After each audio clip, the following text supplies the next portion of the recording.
2000년대 초반 대한민국 영화계에는 그야말로 야수들이 판을 치는 무법지대이자 실험의 장이었습니다. 가문의 영광, 색즉시공, 두사부일체라는 걸쭉한 코미디들이 극장가를 점령하던 이 시기에 충무로에서는 하나의 공식을 확립하게 되는데요. 초반 1시간 정도는 육두문자랑 지저분한 성적 농담으로 원초적 쾌락을 자극하고 후반 30분 정도는 가족의 우정, 사랑에 입각한 감성적 자극으로 관객을 타격하는 방식 말입니다. 이 노골적인 흥행 자판기 시스템이 그 한계치까지 폭주했을 때 한국 영화사는 하나의 흥미로운 돌연변이를 출산하게 되는데요. 노골적인 성인 나이트클럽 이야기를 다루고도 당당히 15세 관람가를 받아내버린 2004년의 문제작, 바로 영화 돈텔 파파입니다. 이 영화를 살펴보기 전에 이 작품이 탄생한 2004년이라는 시간을 한번 살펴보자면 박찬욱 감독의 올드보이가 칸 영화제에서 심사위원 대상을 거머쥐며 전세계를 충격에 빠뜨렸던 해이고요. 684 부대에 관한 영화이자 날 쏘고 가라 라는 명대사가 나온 영화 강우석 감독의 실미도가 흥행했을 때죠. 뒤이어서 강재규 감독의 태극기 휘날리며가 연달아 터지면서 대한민국 건국 이래 최초로 1000만 관객 시대가 열렸던 시절, 바야흐로 한국 영화의 황금기였어요. 그런데 말입니다. 바로 그 똑같은 하늘 아래에서 똑같은 공기를 마시며 메가폰을 잡았던 이상훈 감독은 그 거대한 시네마 대변역의 파도 속에서도 절대 흔들리지 않았습니다. 남들이 대작을 만들겠다며 일을 갈 때 이 양반은 자신만의 아방가르드한 세계관을 아주 뚝심 있게 밀어붙였는데, 스크린 한쪽에서 배우 최민식이 산낙지를 씹어먹고 장동건과 원빈이 전쟁터에서 총탄을 피하고 있을 때 이상훈 감독은 목욕탕 바닥에 흩뿌려져 있는 굵은 때를 클로즈업하고 화장실 바닥에 오줌을 싸는 배우의 엉덩이 꼴을 비추고 롱테이크로 대변을 싸제끼는 씬을 촬영하고 있었던 겁니다.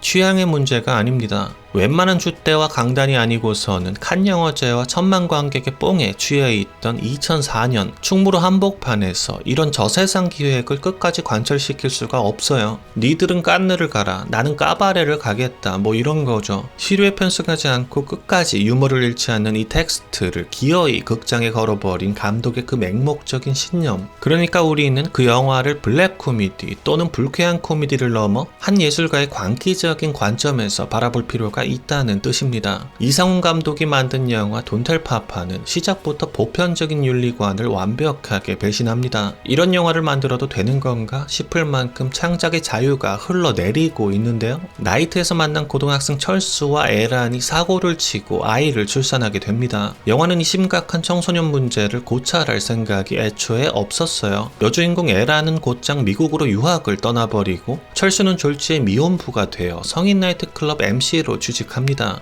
여기서 철수 역을 맡은 배우 정웅이는 2004년 당시 지금과는 완전히 다른 이미지였는데요. 맥값을 받는 베테랑에서의 백이사나 너의 목소리가 들려의 연쇄살인마 이미지가 아니었어요. 이 양반 그 당시 시트콤 새 친구, 영화 두사부일체를 연이어 메가 히트 시키면서 충무로에서 손에 꼽는 개런티 받던 코미디의 제왕이었습니다. 티켓 파워 있는 배우가 캬바레 가수들에게 젖동량을 시키며 아이를 키우는 고졸 미혼부로 등장한다는 것. 당시 관객들은 이 캐스팅 하나만으로도 이 영화가 제공할 유쾌한 난장을 기꺼이 소비할 준비가 되어 있었던 거예요. 여기에 곽경택 감독의 영화 챔피언으로 데뷔해 청순하고도 세련된 이미지를 구축 중이던 라이징 스타 최민서를 아들을 버린 비정한 여고생 역으로 출연시켜서 기대감을 한껏 증폭시켰는데요. 바구니에 담겨 퀵으로 배송된 아이, 초원이가 초딩으로 성장할 무렵 초원이의 주변은 번쩍이는 미러볼과 가슴을 한껏 부풀린 홀복을 입은 트랜스젠더들로 채워지게 됩니다. 현금이 오가는 성인 나이트클럽의 대기실에서 많은 사랑을 받으며 자란 아이는 동년배 어린이들은 절대로 도달할 수 없는 천부적인 어휘력을 지니게 되는데요. 이 기구한 아이를 연기하는 배우는 불과 2년 전인 2002년 영화 집으로에서 켄터키 프라이드 치킨을 사달라며 할머니에게 투정을 부리던 순수함의 상징, 국민 남동생 유승호입니다. 관객들은 여기서 엄청난 인지부조화를 겪게 되는데요. 온 국민이 사랑하던 그 맑은 산골 소년이 아빠 옷가네 버느라 연락 힘들지 라고 하거나 회장 인사로 즐거운 시간 보내세요 를 입에 달고 사는 모습을 보면 나도 모르게 감정이 더 이입하게 되는 거예요. 순수했던 아이가 자본주의의 생리를 본능적으로 체득해가는 과정이 나도 모르게 머릿속에 각인된달까요? 초원이가 유흥은어를 능청스럽게 구사할 때 관객은 웃음을 터뜨리도록 강요받지만 웃고 나서도 뭔가 찝찝한 그 감정이 마음속에서 차근차근 휴머니즘의 초석을 쌓아 올리고 있는 거예요. 영화에 등장하는 조연들의 면면을 뜯어보면 당시 제작진이 대중매체에서 활용되는 배우들의 견고한 이미지를 얼마나 아방가르드하게 파괴하려 했는지 알 수 있는데요. 배우 임호의 캐릭터를 말하지 않을 수 없습니다. 당시 임호가 누굽니까? 드라마 대장금의 중종, 곤룡포를 입고 수라상을 받던 조선의 왕 전문 배우였습니다. 대중의 머릿속에 가장 권위 있고 단정한 기득권의 상징, 그 자체인 양반에게 제작진들은 댄서이자 트랜스젠더 보리수 역을 맡긴 겁니다. 여기에 다나함의 대명사였던 배우 이은경을 반무대 립싱크 가수로 투입하고요.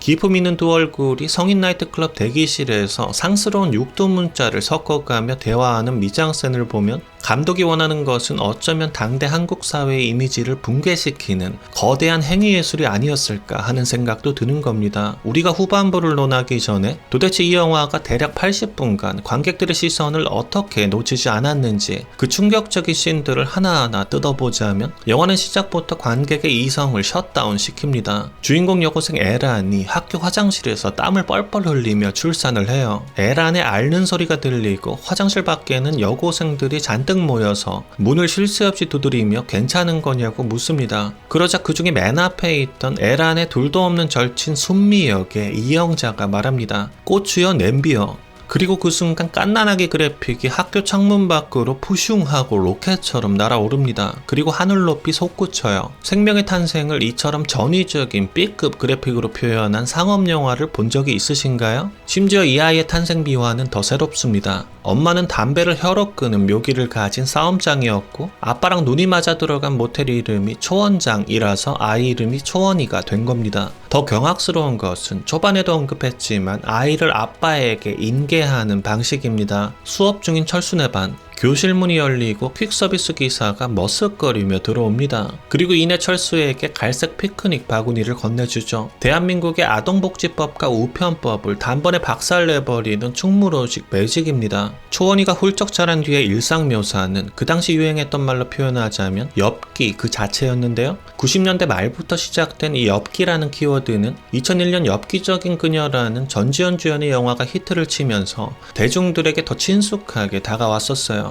당시 엽기 터키, 엽기 사진, 엽기 유머, 엽기 동영상 하면서 포털, PC통신에서 한동안 유행했었습니다. 지금으로 치환하자면 뭐랄까 병맛 같은 거랄까요? 아무튼 초원 역의 유승호가 전면에 등장하기 시작하면서 그 엽기의 향연이 시작되는 거예요. 동네 목욕탕에서 정웅인과 유승호 부자가 서로 때를 밀어주는데 정웅인의 등에서 지우개가루 수준이 아니라 거의 수타 가락국수 굵기의 때가 수북하게 밀려 나오는 거예요. 이 지저분한 유머에 관객이 정신을 못 차리고 있을 때 영화는 거기서 한 발 더 나아갑니다. 탕 안에서 문신을 한 조폭 4명이 나란히 앉아서 서로의 때를 밀어주고 있었는데 그들 쪽으로 정웅인의 국숟가락이 떠밀려 가는 거예요. 감독은 여기서 멈출까요? 아니요. 조폭들은 그 때를 손으로 집어들어 이거 뭐여? 때 아니요? 라는 대사까지 칩니다. 심지어 이때 때를 클로즈업 합니다. 다음 장면으로 넘어가면 아들은 아빠의 중요 부위를 보며 구슬이 왜 이리 크냐? 라고 묻는데 아빠는 이건 구슬이 아니다. 불 X이다. 근데 초원이 건 작으니까 뽕 X이다. 이따위 대화를 합니다. 영화 속 초원이는 학교 화장실에서 태어났기 때문에 머리도 좋다는 논리적인 설정을 가지고 있는데요. 실제로 초원이는 아빠에게 배운 음담패설을 그대로 응용하는 모습을 보여줍니다. 이 영화에서 검열 없는, 그러니까 연출의 자유도를 제대로 보여주는 장면은 철수의 일일교사 씬인데요. 나이트클럽 MC인 아빠가 초원이네 반에 일일교사로 가게 됩니다. 그리고 초딩들을 앉혀놓고 이 아저씨가 뭘 하느냐, 막 19금 음담패설을 교단에서 능청스럽게 시전하는데 그걸 듣고 교실 안의 초등학생들이 자지러지게 웃으며 좋아한다는 겁니다. 이 씬은 감독이 관객에게 던지는 일종의 선전포고와도 같습니다. 영화는 영화일 뿐이다. 이 아이들처럼 순수하게 즐겨달라와 같은 거죠. 영화는 문제의 후반부를 향해 달려갑니다. 학교에서 여교사의 팬티를 관음하며 희열을 느끼던 철수의 친구 절구는 그 조기 교육을 바탕으로 란제리 디자이너로 대성공하게 되는데 하필이면 우리의 여주인공 에란이 그 회사의 대표가 되어 한국으로 돌아온 거예요. 이러면서 철수와 본격적으로 엮이게 되고 그 정체를 점차 눈치채게 되는 거죠. 이 영화에 주구장창 등장하는 노래인 날 울리지마는 가수 신승훈의 명곡 보이지 않는 사랑이 타이틀로 들어간 두 번째 정규 앨범에 그것도 CD판에만 수록된 노래예요. 그 곡을 가수 이정이 리메이크하여 돈텔파파의 OST로 사용되었습니다. 아무튼 에란이 미국으로 떠나기 직전 노래방에서 불렀던 곡이자 철수가 일평생 한 곡만 불렀다는 그 노래 날 울리지마를 모두가 모인 그곳에서 핀저명을 받으며 철수가 부르게 되는데요. 그 순간 사운드는 서서히 줄어들고 화면은 슬로우 모션으로 느려지며 에란 역을 맡은 최민서의 눈빛은 애잔하게 떨려댑니다. 결국 에란은 초원이가 자신의 아들임을 알게 되고 그녀가 엄마인 줄 모르는 초원은 그저 함께 피자를 먹다가 콜라를 엎질러서 옷을 다 적셔버립니다. 에란은 콜라를 쏟았으니 씻어야겠다며 자신의 집에 데리고 가는데요. 이들은 욕조에서 거품 목욕을 하며 동심으로 돌아갑니다. 서로의 때를 밀어주던 그때 초원은 에란의 등에 있는 커다란 점을 발견하게 되는데요.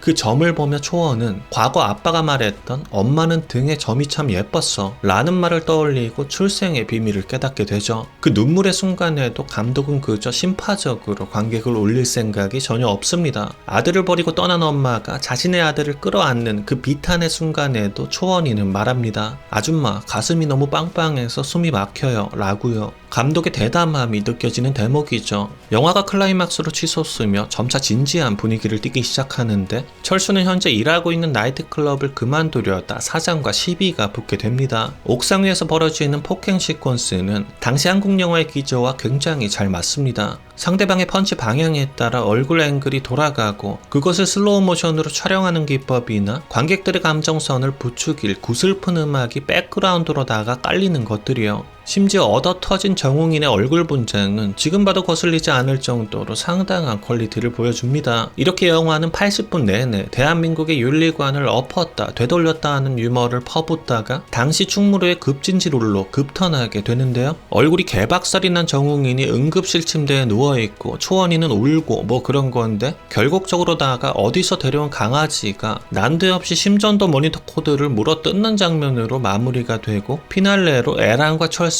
결혼식을 올리게 되는데요. 에란이 곁에 없던 시절 미혼 부인 철수가 홀로 초원을 어떻게 키웠는지 플래시백으로 진입하는데 주변 동료들에게 젖동냥을 하며 나이트클럽에서 생고생을 하는 그의 일생이 파노라마로 지나가고 카메라는 아빠와 아들의 성장 사진을 비추며 세상에게 지탄받을지라도 자식에게는 한없이 다정했던 아버지의 마음을 드러내죠. 이렇게 돈텔파파는 훈훈하게 막을 내립니다. 그런데 진짜 반전은 영화 밖에 있었습니다. 이 자비 없는 엽기 개그와 더티즘을 만들어낸 주인공 바로 이상훈 감독 말입니다. 이 양반 원래 정통 충무로 영화판 출신이 아니에요. 1959년생으로 87년도에 KBS PD 공채 14기로 입사해서 SBS 개국 멤버로 예능과 교양 프로그램을 만들던 아주 뼈대 굵은 방송국 PD 출신이었거든요. 어쩐지 영화의 호흡이 찐득한 서사보다는 예능 프로그램의 꽁트처럼 빠르고 자극적이며 갈 때까지 갔다 라고 생각했을 때 한 번 더 가버리는 극단성으로 엄청난 시선을 끌잖아요. 다 그럴 만한 이유가 있었던 겁니다. 영화의 출연진을 살펴봐도 감독의 출신이 노골적으로 드러나는데요. 이 양반 1세대 예능 PD로 당시 쇼비디오 자키, 유머 1번지, 기쁜 우리 토요일 등 많은 인기 프로그램을 연출했고 채널A 본부장 시절에는 이제 만나러 갑니다 라는 히트 프로그램을 기획했어요. 사실상 돈텔파파는 2004년 코미디언 향후회라고 해도 될 정도로 많은 희극 배우들이 등장하는데요. 이영자, 김미화, 조영기, 이종수 등 당대 브라운관에서 틀면 나오는 사람들 그냥 여기 다 나왔다고 보면 돼요. 이 베테랑 코미디언들이 스크린 안에서 만들어내는 그 에너지와 합이 엄청났는데 잠깐 나와서 한마디만 했는데도 그게 명대사 반열에 올라버릴 정도입니다. 예컨대 포장마차 주인을 연기했던 김미화의 한마디 문지방에 뭐 낑기는 소리 하네 같은 대사들은 지금 들어도 한국어의 맛을 제대로 살리는 찰지고 전위적인 명대사입니다. 대단한 코미디언 부대와 인기 스타를 이끌고 쉴 새 없이 육두문자와 음담패설을 쏟아내던 돈텔파파를 만들고 2007년도에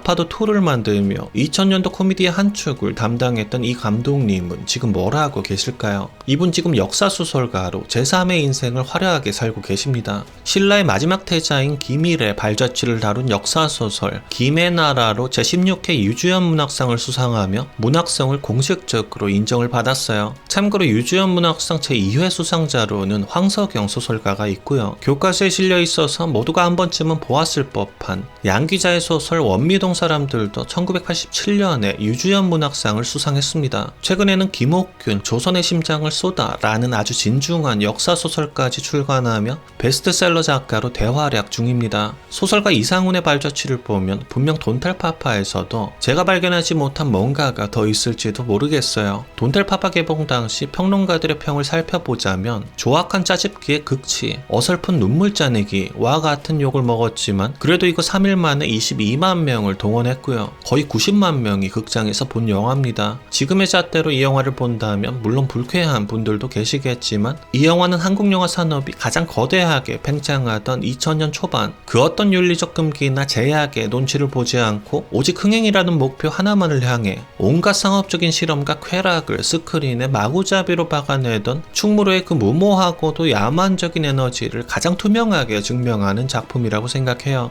시대가 만들고 시대가 지워버린 두 번 다시 나와서도 안 되고 나올 수도 없는 한국 영화의 엽기 시대를 되돌아보기 위한 필수 작품, 지금까지 2004년 개봉작 영화 돈텔파파였습니다. 안녕히 계세요.